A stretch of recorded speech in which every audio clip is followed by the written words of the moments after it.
Good morning, everyone. A live look here in Grand Haven, Michigan. We bring you here because the Michigan State Supreme Court is rejecting an attempt to remove former President Donald Trump from the 2024 ballot based on the U.S. Constitution's insurrectionist ban.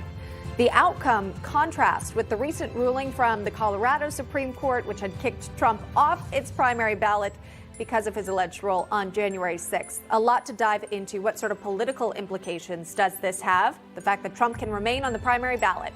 Thanks so much for tuning in to National Report. I'm Emma Reckenberg. And I'm Sean Kreisman. That breaking news we continue to follow. That challenge was based on the U.S. Constitution's so-called insurrectionist ban. The judge here in Michigan saying state law does not give election officials any leeway to police the eligibility of presidential primary candidates. Also said the case raised a political question that should not be decided in the courts. But that's different from Colorado. The Michigan courts rejected the case, they say, wholly on procedural grounds, never reaching the questions of whether January 6th was an insurrection and whether it was Donald J. Trump who engaged in it. We'll go now to Washington for our senior White House correspondent, John Gizzi. He's got more on this story. Again, Michigan rejecting this move to pull Trump from the ballot in that state. John.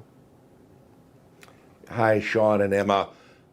Very simply, this was not a surprise at all. The ruling, the vote on which was not announced, was declared by Justice Elizabeth Welch. She was actually upholding a ruling by the lower court, the Michigan Court of Claims, which, as you said, Sean, is very clear that state law does not give officials any leeway on the eligibility of presidential candidates. In fact, the case is completely irrelevant to Trump's placement on the ballot. So it's an entirely different case from that in Colorado, which is based on January 6th. I might add, this never went to trial and was dismissed early in the procedure. And now they'll be looking at other states that are pending. You know, John, you mentioned the potential other states. Let's focus in our nation's capital, where the U.S. Supreme Court could have a really major role when it comes to the Colorado case. Any indication where the justices might rule in this one? Well, of course, no one really knows what the justices will rule on this. But we must say that with the sole exception of Colorado, challenges to Donald Trump's eligibility for the ballot have been swatted in various states, Michigan being just the latest.